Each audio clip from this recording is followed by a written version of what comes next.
Hi guys, we're going to be taking a journey back to the 90s with this 486 Socket 3 VLB motherboard manufactured by QDI.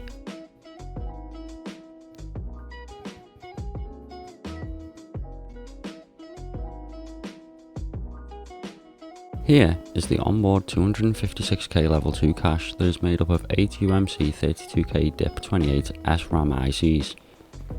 For expansion cards, the board has 7 ISA slots, 6 16-bit and 1 8-bit. We have a CR2032 battery holder, which is nice to see on a 486 board, and a 5-pin keyboard connector. For memory expansion, there are 4 30-pin and 2 72-pin SIM slots, and an OPTi 82C895 chipset and an 82C206A chipset. 3 of the ISA slots have a VESA local bus slot at the end of them. The VESA local bus was a short-lived expansion bus introduced during the i486 generation of x86 IBM compatible PCs. Created by Electronic Standards Association, the VESA local bus worked alongside the ISA bus to provide a standardized high-speed conduit intended primarily to accelerate video graphics operations. VLB provides a standardized fast path that video card manufacturers could utilize for greatly accelerated memory-mapped I/O and DMA operations, while still using the familiar ISA bus to handle the basic device duties such as interrupts and isolated I/O instructions. To test this motherboard is working, we're going to use this 486 DX2-50Mhz CPU produced by Intel that was introduced in 1992. The Intel 486DX2 was almost identical to the Intel 486DX, but it had additional clock multiplier circuitry. It was the first chip to use clock doubling, whereby the processor runs 2 internal logic clock cycles per external bus cycle. An i486DX2 was therefore significantly faster than the i486DX at the same bus speed, thanks to the 8K on-chip cache, shadowing the slower external bus clock. This is the part where it gets a little bit more complicated than your modern motherboard. To begin with, I need to set the front side bus speed for the CPU, which is 25 MHz. It is currently set to 33.3/66/100, so I need to move this jumper from JP38 to JP39. And that's it, our bus speed is set. JP27 is for selecting whether the CPU is an Intel Cyrix DX or Cyrix DX2 CPU, and it is currently set to open, which is correct for our Intel CPU.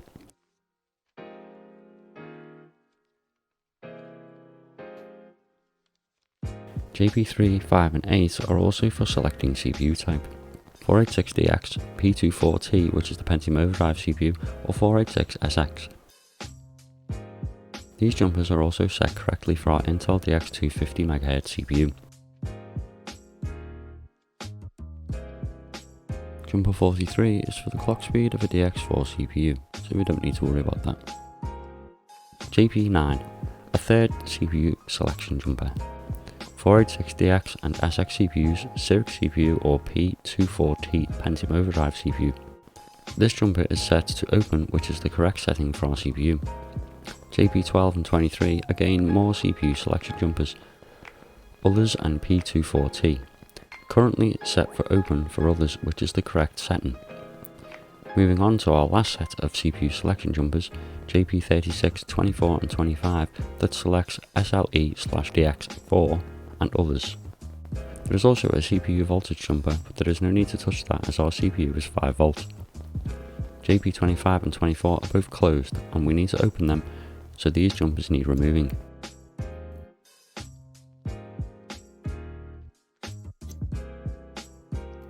Finally, JP36 needs moving from 2 and 3 to 1 and 2. And from the jumper configuration of this board, I'd be led to believe that some kind of DX4 CPU was in this before it came to me.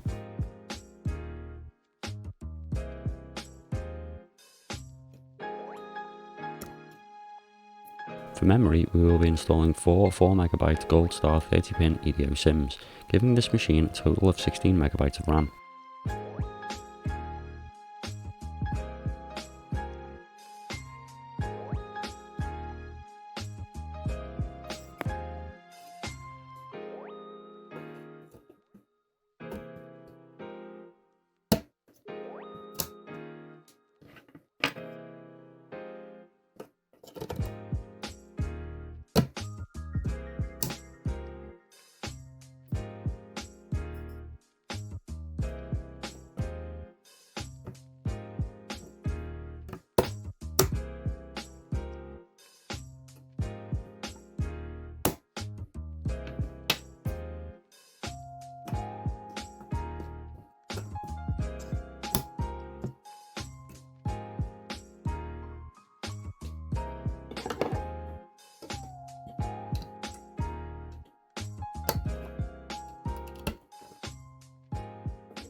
As the battery is likely to be depleted on this motherboard, I'm going to replace it with a Sony 2032 3V lithium battery.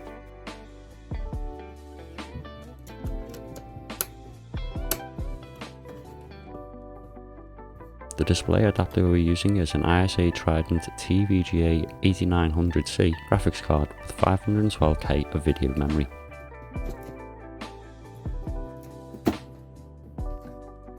As you may have noticed, there is no integrated IDE or floppy controller on this motherboard, so we're going to need a controller card if we're going to use any form of drives. This is one of my original control cards from when I had a 486. It is a Winbond W86C453P ISA bus controller card for ID floppy, COM and LTP.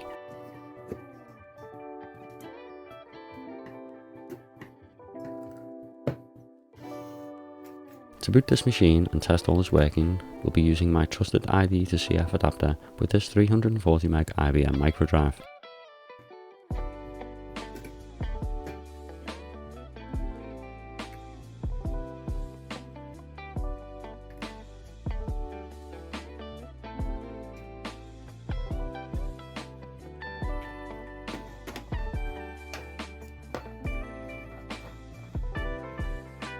That's our desk build complete, so now let's give her some juice and just hope all is working nicely.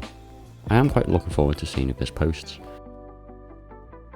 And she does! Amazing, considering the board is nearly 30 years old, along with the graphics card and the controller card.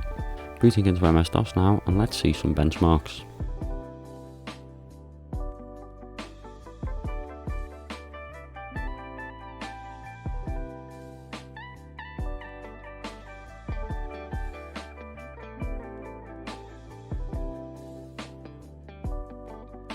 Let's start gently with 3D Mark for slower PCs.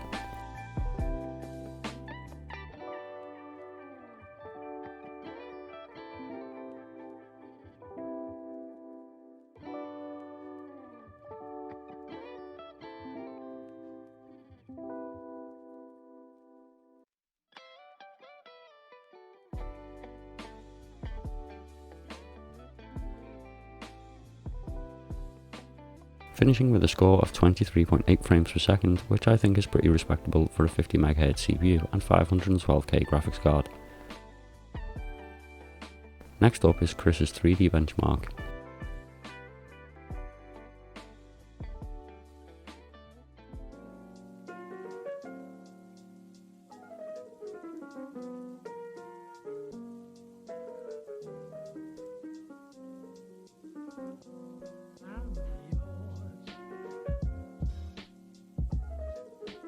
Your computer received a Chris's bench score of 26.1, that is 15.6 frames per second. Not too shabby. PC player benchmark. Now, this is where I think the machine might start to struggle.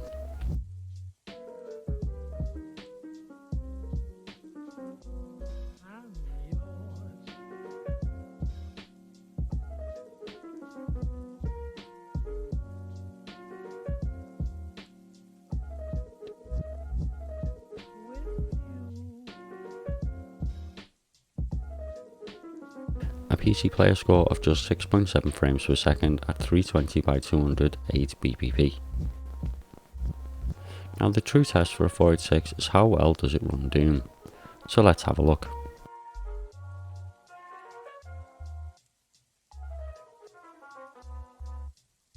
Okay, why in the tiny screen? I'll just make that a bit more full screen.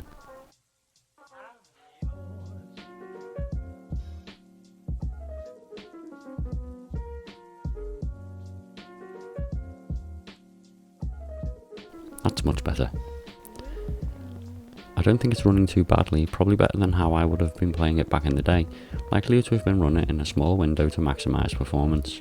The brief periods where it stops is just a slow 340 meg MicroDrive trying to keep up with our speedy system.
Results timed 2134 game ticks in 4734 real ticks. Let's now have a look at SpeedSys.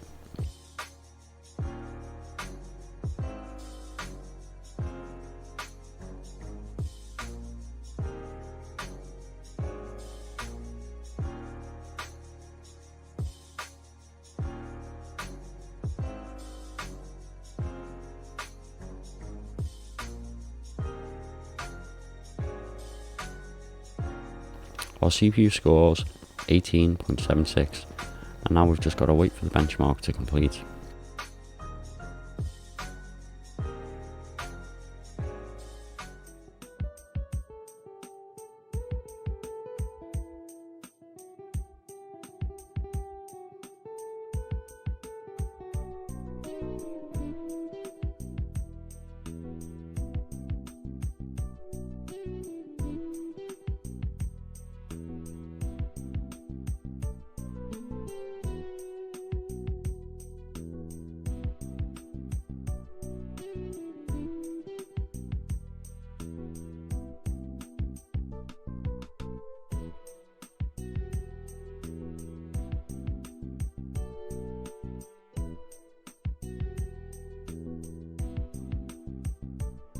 Results from the memory timing tests are as follows. The 8K data cache level 1 transfers 33.85 MB per second. The 256K data level 2 cache transfers 21.74 MB per second.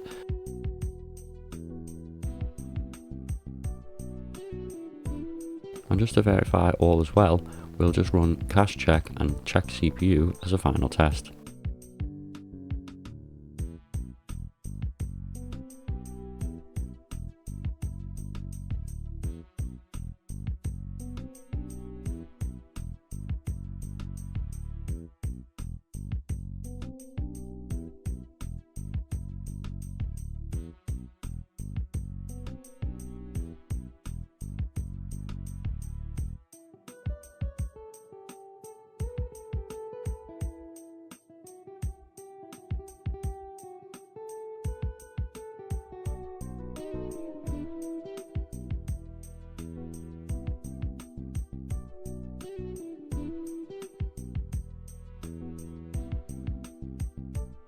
And there you have it, a fully functioning 90s 486 VLB setup ready to be built into its new home. I hope you've enjoyed this video and thanks for watching.